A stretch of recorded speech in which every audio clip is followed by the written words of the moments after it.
Most of the advice out there on how to change your life doesn't really fit into real life. It's either too extreme or so generic that it doesn't really move the needle. But what if we did this differently? What if instead of overwhelming ourselves, we focus on scientifically supported, practical steps that actually fit into your life? So today I'm walking you through a 90-day plan to reset your life. By the end of this video, you won't just have a plan.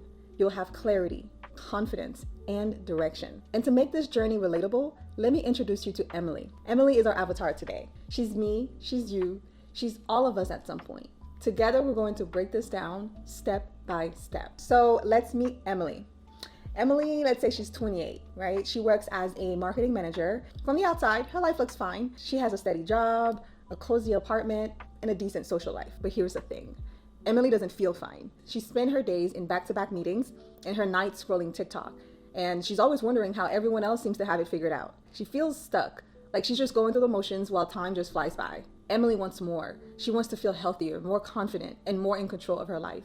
But every time she sets a goal, whether it's starting a new habit or organizing her finances or working on herself, she gets overwhelmed, distracted, or just tired. Does this sound familiar? Because I've definitely been there, and I know many of you have too. Here's the thing, Emily doesn't need more motivation. She needs a plan that is simple, practical, and rooted in real life. That's what we're giving her today. So let's start with step 1, shifting how Emily thinks about progress. Emily's first mistake is that she's trying to do too many things all at once. She wants to lose weight, she wants to start meditating, she wants to read 3 books a month, and she wants to launch her side hustle, all at the same time. But what if instead of treating change like a sprint, Emily thought about her next 90 days as a season? Think about it. Every season has a rhythm. A time to plant, a time to nurture, and a time to harvest. That's in the Bible, baby. Change works the same way. It's not about doing everything all at once. It's about focusing on the right things at the right time. So here's why this works. Research shows that when you view progress as a cycle instead of a straight line, you're less likely to get discouraged. Cycles give you room to reflect, to rest, and to adjust, and that keeps you moving forward without burning out. For Emily, this means breaking her 90-day journey into 3 different phases. So here's what Emily's season looks like. Weeks 1 to 4 is her planting seeds phase. And that's when she will set her goals, lay the groundwork. And that might mean finding workouts she loves, decides if she needs a trainer, clearing her calendar, and experimenting with simple meal prep.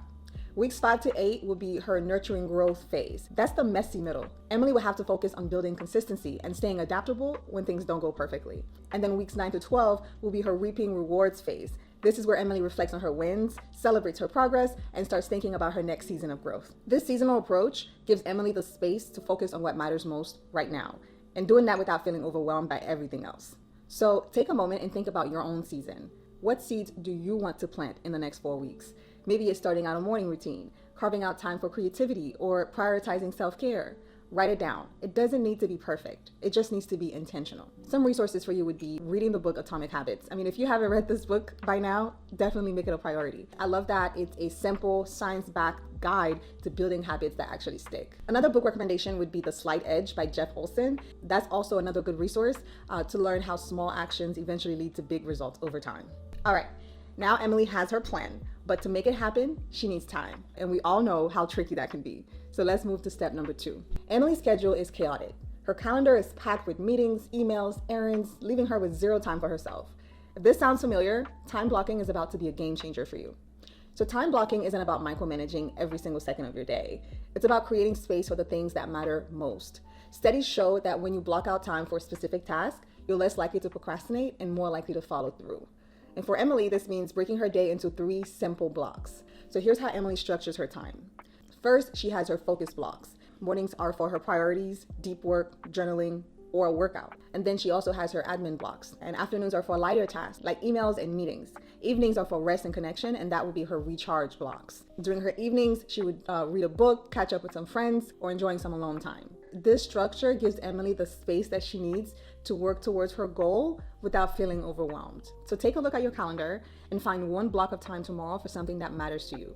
It could be 30 minutes for a workout or an hour to plan your week. Start small because it will add up over time. Some tools that might help you with this is just using your Google Calendar or Notion to help you organize your time. I also recommend the book Deep Work by Cal Newport. It's a great tool to learn on how to maximize your focus and eliminating distractions. Now, Emily's got her schedule locked down, okay? Next, let's make sure that her plan works with her natural energy, not against it. So Emily used to think that she had to wake up at 5 a.m. to be productive. But it just didn't work for her. Turns out she's not a morning person, and that's okay. The truth is, productivity isn't about waking up early. It's about working with your natural energy. Your chronotype, which is your body's internal clock, determines when you're most alert and most focused.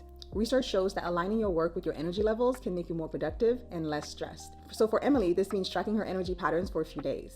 So here's what she discovered. Her peak focus time is mid-morning, so she schedules her focus blocks then. Afternoons are for low energy tasks like emails. Evenings are for her creative time, perfect for journaling or brainstorming. By working with her energy instead of against it, Emily feels more productive and less drained. So pay attention to your energy over the next 3 days. When do you feel sharp? When do you crash? Use that information to plan your most important task for your peak energy times. Because whatever you don't measure, you can't control. There's this book called The Power of When, if you want to learn more about this, by Dr. Michael Bruce. It's a guide to optimizing your life based on your natural rhythms. Now, Emily has her time and energy sorted out, but what happens when she hits a wall? Let's talk about how to push through the tough days. At some point, Emily's motivation will dip. She will feel like she's putting in the work but not seeing the results. This is what we call a plateau, and it's completely normal. But Emily is not quitting. She's got a plan. Plateaus are not failures. They're signs that you've hit a new baseline. The key is to stay adaptable and keep moving forward. So here's what Emily does. Whenever she hits a plateau, she tries to switch it up. She would change her environment, try a new workout, or starts a fun mini challenge. Something else she would do is celebrate her small wins. Whether it's drinking more water or showing up for a 10-minute task, progress is progress. By staying flexible, Emily keeps herself motivated and moving forward. So what's one way that you can shake things up when you feel stuck? Write it down now so that you're ready when it happens. If you want to learn more about this, I would recommend reading the book Grit by Angela Duckworth. So finally, let's talk about the most important part of Emily's journey, her why. When Emily started, she thought her goals were about productivity. But as she went deeper, she realized that her why was about something so much bigger. For Emily, it's not just about checking boxes, it's about becoming the kind of person who shows up for herself and her loved ones. Your why is your anchor. It's what keeps you going when things get hard. So when your goals are connected to your values, they stop feeling like chores and start feeling like purpose. Emily's why is simple. She wants to feel confident, aligned, and present for herself and for the people that she loves. So what is your why? Take a moment to write it down and keep it somewhere you'll see every single day so that you're constantly reminded as to why you should keep going. All right, so there you have it. This is your 90-day plan. Start with a mindset shift by thinking in terms of seasons. Then block your time with intention. Also work with your energy, push through the plateau, and anchor everything to your why. Now here's your challenge. Write down one goal for the next 30 days. Set aside time to work on it and define your why. Drop your goal in the comments. I would love to hear what you're working on. And if this video helped you, like, subscribe, and share it with someone who needs to reset. You've got this, bestie. Let's make these next 90 days the start of something incredible.